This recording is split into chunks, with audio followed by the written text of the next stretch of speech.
So hi Gary. Yes, my name is Phil Reid, as he mentioned. I'm here today to talk to you about communities of practice and why I believe that there is vast and in many ways untapped potential in developing such communities to bring enormous benefits to not just their members but to their organisations. And as we heard in the opening address, to try to make a difference. And that's what our communities are for, and I'm sure that's what your communities are for. And it's something that's close to the heart of everyone today. So hopefully you can see my slide now on the screen. Give me a thumbs up if you can, because I can see the audience, but not the screen. Okay, great. All right, so I've been involved with communities of practice for about 7 years, and every day I still hear new and inspiring things about what our communities are doing. Because, as Gary touched on, it's my privilege to lead a global initiative supporting communities of practice. It's called Ignite, and it's something that I started as a side hustle, but became my full-time job. But just by way of introduction, I'll tell you a little bit about myself. I do work at JP Morgan Chase, and it is one of the largest banks in the world, and it's a vast organisation. It's so vast, in fact, that we have 56,000 people in our technology department alone, and that's where I've worked for almost 18 years. I do consider myself to be a bit of a corporate rebel, and that just involves a short version of where Ignite came from and how it and what it's come to be today. I've moved around in this company, JP Morgan Chase, for my whole career, and I was moving from one department to another. And I found a little community of practice that helped me to deal with the imposter syndrome that I was feeling. I was moving to a new role, and this little social welcoming community was a place where I could ask questions. They had all kinds of useful templates and ideas that would help me to look good in my new job. And they really wanted to help make a difference to me as an individual and for us to collectively be better at the things that we care about. And I found this experience really inspirational.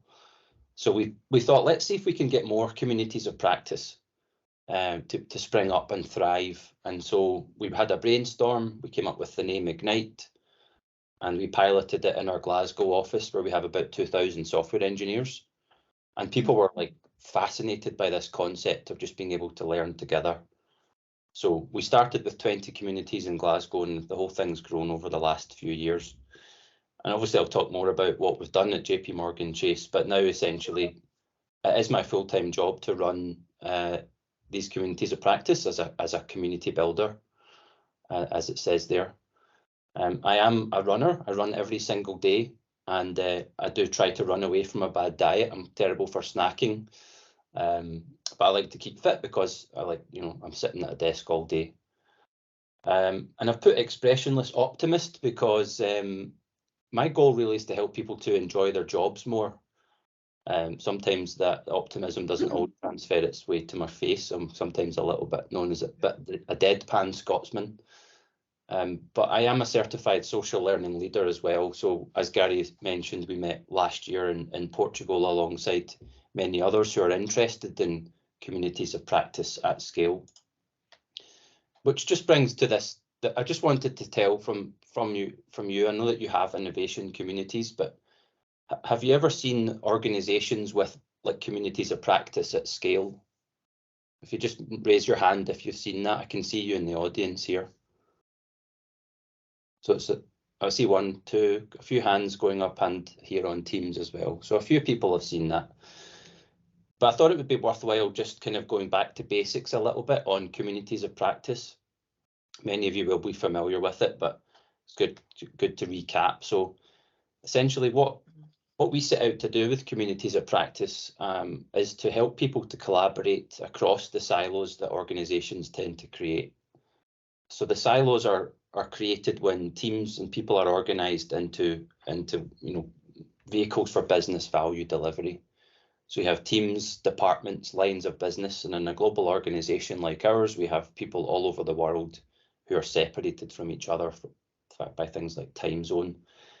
We found that people are solving the same problems in isolation. Someone who's sitting just a few desks away could be working on exactly the same thing, and they don't get to benefit from that just because of those silos getting in the way.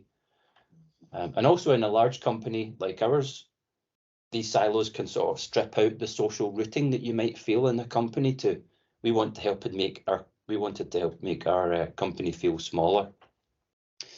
And we find that communities of practice, and any community that you are a member of, you'll find that they do provide a safe social learning space.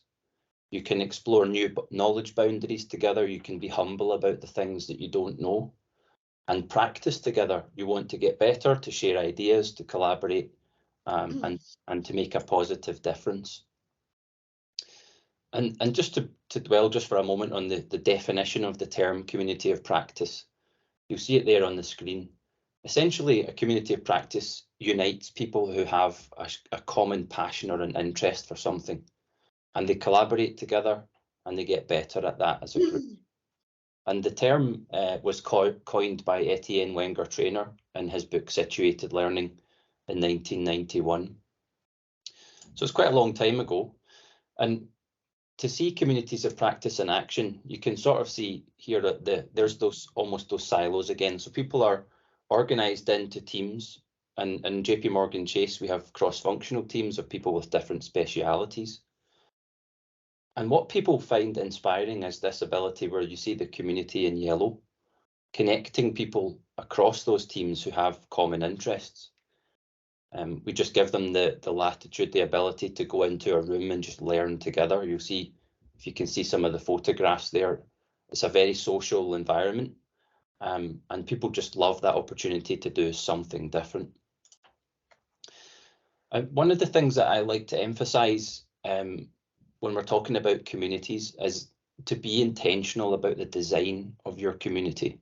It should have a clearly stated purpose and vision for what you're trying to achieve. And every community really should be designed around these three building blocks of domain, community, and practice. So if you're involved in a community, you maybe have a new one in mind. We'll just kind of quickly explain some of these key concepts. So the domain is the combination of topics that you care about. This is the thing that unites people together. And you can see some of the examples there on the screen from our context. So agile, cybersecurity, we have machine learning, artificial intelligence. Some of these terms I'm sure will be familiar to you as well, because the domain should really transcend the boundaries of the organization in which the community is operating. So it's really the thing that people are excited about. Then the community, of course, is the people that come together. They're the ones that have this shared passion for the topic. Communities of practice are open for people to join and to collaborate together. And in JP Morgan Chase, our communities are all open to anyone. So whether you're in technology or not, no matter what your level of experience is, anyone's welcome to be a part of our communities.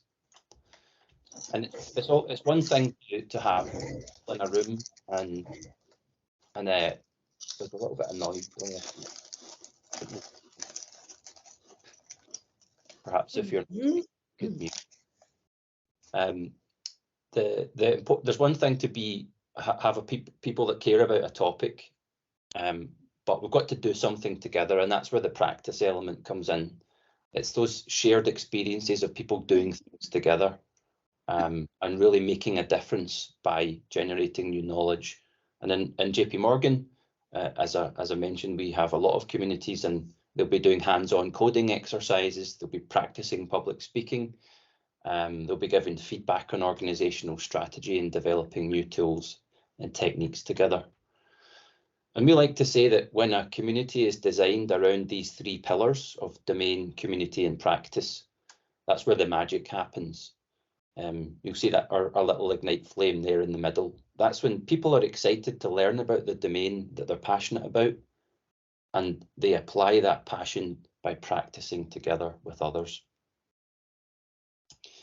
So that was some of the sort of theory of communities of practice. I'll talk a little bit more about how we've applied that in practice at JP Morgan Chase through our global community of communities.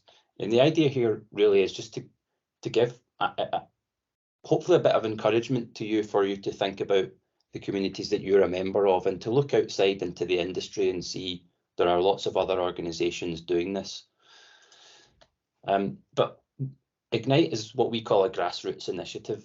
Our communities are likened to organic things. And we find that in our context, in the culture in our company, a technology organization really, we find that communities of practice cannot be forced into existence. So what we do with our Ignite initiative is try to create the conditions for them to spring up and help them to thrive by giving them the support and sustenance they need. So we have these communities that spring up based on people opting in and voting for communities to get to to be more viable. The way that we do this is the concept is really what we call community in a box.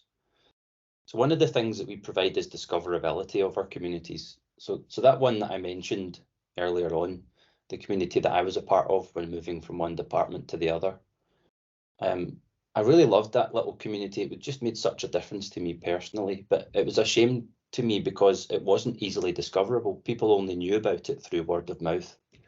So in our initiative, what we try to do is to put a layer of discoverability so that anyone can find and join any of our communities. We do that by means of our website, and you can just click and you join a community, and then the next time they have a meetup, people get invited to it.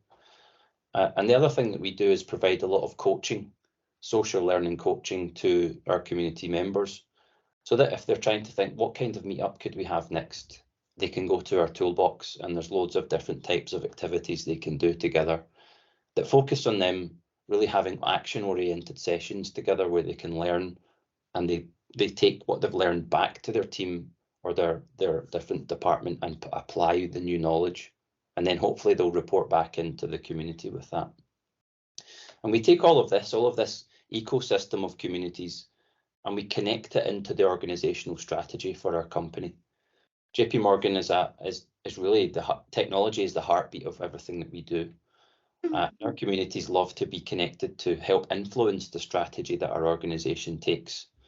So we help to create that. So by convening connections to those who are driving the company forwards from a strategic perspective, we provide funding for merchandise, AV sort of things, and also, of course, we pay for them to have cakes and pizza, and we definitely find that helps to increase attendance when people are being fed. So what are some of the benefits of this communities of practice at scale? Well, there's no doubt that community building is more of an art than a science, but there's also no doubt of the benefits, the massive benefits that vibrant communities of practice bring, not just to their individual members, but to their organisation. And back in 2016, when we first started our Ignite initiative, the things that you see on the screen here were theoretical benefits. These were the things that we thought we could get by having a lot more communities of practice at JP Morgan Chase. But what we've seen time and again over the years is that every single one of these benefits has come to life time and again.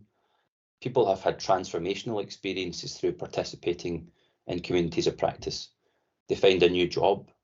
They've been able to learn new things that help them align their career in the trajectory that they wanted. They've been able to make a massive difference to the strategy of our organisation. And as I mentioned, it being more of an art than a science, one of the ways that we express the value that our community generates is through what we call value creation stories. So anecdotes and experiences are often the terms that we use when we're talking about the value that we get from them. And so what we do there is we publish these value creation stories through a series called Highlight Your Ignite. And people tell us the stories, the impact that they've had personally, and also about the impact that their communities have been able to make. And that means that we can share those stories across our whole entire technology organisation using our internal intranet and their newsletters and things like that. And it's really inspirational because, as we've touched on, communities of practice, the goal is to make a positive impact, to make a difference. And I know that's very important for many of the people on today. So these stories and experiences are much more important than the numbers. The qualitative, in many ways, is more important than the quantitative. but it's good to be able to combine these things together to give a sense of what's going on, what the scale is. But you can see here the scale of what's happened in JP Morgan over the last few years. We've gone from no communities to over 172 active across about 26 locations. A large number of our workforce are involved in the communities. And it's a really exciting initiative. We have had people who stay with the company for longer because they enjoy participating so much. And it's been a privilege to see it snowball from Glasgow all the way across the world to what you can see here, which if you're obviously not going to read out all of these locations, but you can see our newest location is in the Philippines, which is very far east from here. And the other two newest locations where we've started communities is way over west in Seattle and Silicon Valley. So that gives you a sense that a company even as big as JP Morgan Chase, that probably the most systemically important financial institution in the world, we place so much value on the impact that communities of practice can make. And that recognition goes all the way to the top. So Laurie Beer is our CIO. And it's been really exciting also to see that although we started Ignite as a side hustle, and it kind of grew over the years, we now have many senior leaders who are really bought into what we're doing, and they're really supportive of what our communities do. So Laurie Beer is our CIO, and she's everyone's boss in technology. So she has 56,000 people reporting to her, as well as managing a budget of over $14 billion for technology alone. And if you can see what she'd said there, you can see that she's a long-time advocate for communities of practice, social learning, and the value that communities of practice generate is a sort of a reverberation effect. People speak to each other about it. It grows through word of mouth. So communities of practice, I believe, are really an undervalued thing in the industry, which is partly why I'm privileged to be able to talk to you today. And it's so that the recognition for this doesn't just end internally. You can Google JP Morgan Ignite, and you'll see that some external press outlets have picked up on the impact and have been able to show the difference and recognise that social learning difference that our communities have made. And then here's Etienne again. So you'll see Etienne and Beverly in the middle here of this picture. He's the guy that came up with the term the industry term community of practice, and he recognises the difference that having these really makes. And what we've done at JP Morgan is a bit different. It's the humanity of it. It provides the social routing for people to make a company as vast as JP Morgan to feel just that little bit smaller. So it's been an incredible journey, and this is actually the first time I've really spoken about Ignite outside of the company. So it's really nice to be with you today, even though virtually. So I wanted just to share a few thoughts. We'll have time for questions and answers as well, but a few things that I wanted for you to maybe keep in mind if you're involved in leading or being a member of a community of practice. Really, what we have in communities of practice is a fulcrum for emergent leadership. So we've shifted from using the word volunteerism for communities of practice at JP Morgan towards this idea of a leadership program. People in our communities, they all opt in. They're not told to take leadership roles in communities of practice.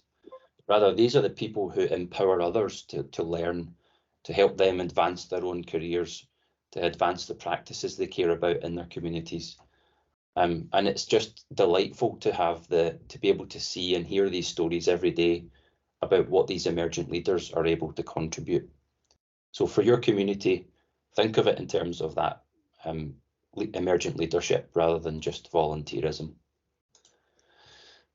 And I was reading a book recently called The Practice of Groundedness by Brad Stolberg, and I like this quote: "If you want to garden, you have to bend down and touch the soil. Gardening is a practice, not an idea." And indeed, communities of practice are a place to practice, to get hands-on. So we should always be looking for a place to provide our members to develop and enhance their skills by doing something together. It's a really effective way to learn and to uncover new knowledge together. to explore the edge of our knowledge boundaries as a group. And like I said earlier, to be sort of humble about that. And that's why it's such a safe place to learn.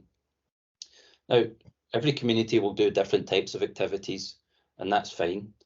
But maybe it's a goal that we could all have is to try to think about, in our community of practice, are people really getting hands-on? Are they practicing what they're learning so that they get value and they can take it back and learn from that and help others to benefit? And I guess lastly, I like this quote from Robin Williams: being in the same room with people and creating something together is a good thing. And I like that because you'll notice that we have a lot of communities in a lot of locations. And the reason that we have that, and they're not really virtual communities, is we want to encourage people to meet in person. That sense of community really is so powerful when people are together physically, if possible. Of course, that was challenging over the last few years, but it's nice. Even I can see lots of people there in the room today, and you'll be doing loads of collaboration today at your conference. So it's lovely to look for ways for people to physically meet together where possible. I definitely encourage providing food, but I'm sure you've already thought of doing that for your previous events. But even when you are planning an in-person event, you could look at simple formats. It doesn't have to take loads of preparation. Two techniques that I would highlight is a guided conversation and a lean coffee. So if you can Google either of those. So a guided conversation is simply where the guide creates maybe 8 to 10 questions around the domain that the community is interested in. And it's a really inclusive way of getting people speaking to each other, because the guide doesn't do much talking. They ask questions, and everyone in the room, who ideally will sit in a circle, are encouraged to have a debate and have a discussion together. So it doesn't take much preparation, but it's a really great way to get the community collaborating and talking together. And then the lean coffee is a kind of structured but agendaless meeting. So people will vote for the topics they want to talk about, and you just time box them and you discuss them as a group. These are really commonly used techniques in the communities that we have at JP Morgan Chase. And also we do encourage our communities just to even go for an actual coffee together and just have a chat, because that's where the networking happens and the social routing really takes place and helps to make the company feel that little bit smaller. So it just remains for me to thank you for your time today and for listening to me talking about this massive initiative that we've been able to create at JP Morgan. I hope that the communities that you're joining, that you're members of, that you're leading, are really beneficial to you. And I don't know if that QR code will pick up from the screen, but the reason I'm suggesting that you connect with me on LinkedIn is because I'm about to publish a book with Beverly and Etienne Wenger Trainer, a guidebook to how to have successful communities of practice at scale. It isn't quite ready to go yet, but if you add me on LinkedIn, then when it is ready, you'll see me posting about it. And it's not going to cost you anything. It'll be a free download. And hopefully, if you are involved in communities, it'll give you a bit more inspiration on how to be successful. And it's not just about Ignite, it's also about another organisation that we've partnered with to write that publication. So thank you so much for your time. If anyone has any questions, I don't know how much time we've got left, so I'll leave it to the facilitators to keep me on track. Hopefully I've not used up all the time. But if you have any questions, I'd love to hear them.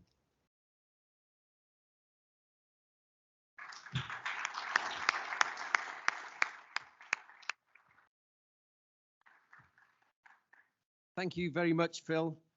We do have time for a couple of questions, and I'm going to go online first. So I'll ask Andrew to pull out a question from what is no doubt an awful lot of questions that have gone into the chat online. But I want to pick up briefly on a couple of things that Phil has said. As a social learning theorist, we know that we are social animals. We learn better together. I love the phrase emergent leaders rather than volunteers into a group. Those that have taken part in the CAKE programme have put themselves forward, not knowing exactly what they were getting themselves into, but I very much hope that they've enjoyed the experience of learning with each other, from each other, in what we hope we created in terms of a safe space to learn and to make change. And I think you should all congratulate yourselves, particularly those that are going to present today, in terms of the difference that you're making, not only to your organisations and the region by working across organisations in the groups that you have done, but in terms of supporting each other and giving each other that confidence, as Phil has said, has emerged from what they've done at JP Morgan. So Andrew, I'm not sure if you could read out a question from online for Phil. Yes, Gary, just checking that you can hear me okay. Yes. Okay, well, first of all, thanks, Phil. There's been an overwhelming response online, very positive, really interesting presentation. Thank you, etc., etc. One thing you did mention that you're there really to create the conditions for communities of practice. And here's a question. In what way has the COVID and post-COVID world impacted, either positively or negatively, on communities of practice within JP Morgan Chase? That's an excellent question, given our communities are oriented around location and meeting in person. I'm not going to lie, when COVID hit, I thought, oh, we're in trouble now. But what was really surprising was that it actually turned into an enabler. Nearly all of our communities just immediately switched to meeting on Zoom. JP Morgan was planning to go on to Zoom as our video tool, but it just happened like super quickly. And what was really nice about that was the communities it didn't dampen their determination to continue. They just adapted and viewed it as an enabling constraint. And the reason I mention that is that what was really cool was I could look at the membership data for our communities in the background, and lots of people were joining communities outside of their location as well. So within their time zone, they would see an interesting session and they would join that community.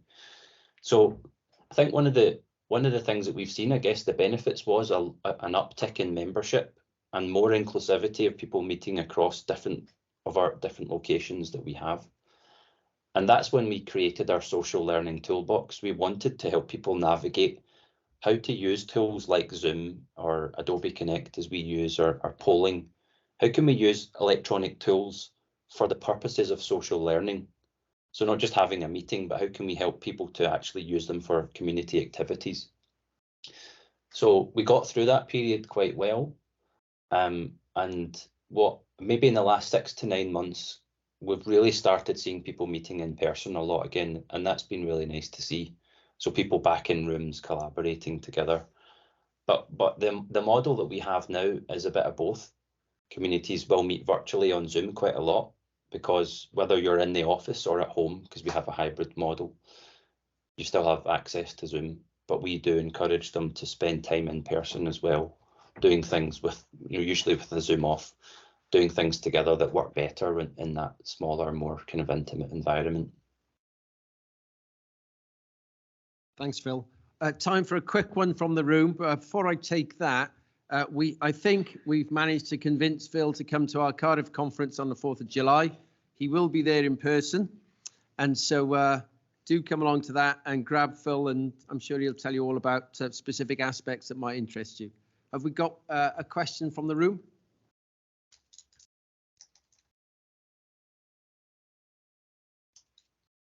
We got one over there. You can shout, I'll try and repeat.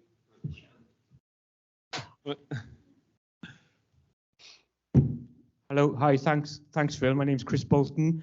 I'm really interested. I was involved in communities practice back in the 2010s, 12s, and there's some stuff floating around at the time about the rule of 1% we were struggling with on online communities, that the idea of the people who would participate, only 1% would actually kind of produce the content, 9% would sort of engage with it, and we had 90% lurkers. Have you, as the world changed, have you upped those figures at all?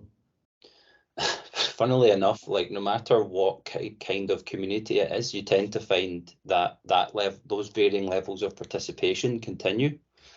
So you've got maybe between 1 and 10% are the core involved people, the ones that are really driving the community. So we only have really one rule in Ignite, which is that each community has to have at least 2 co-leads because it's too much to do on your own. And then beyond that, you get people who turn up as regulars at every session, and you'll get the lurkers. So each community that we have, most of them have instant messaging tools. And actually we say, let's celebrate the ones that are in the room, the ones that are getting value from it. Let's not worry about the people that couldn't make it. They'll turn up at a future event.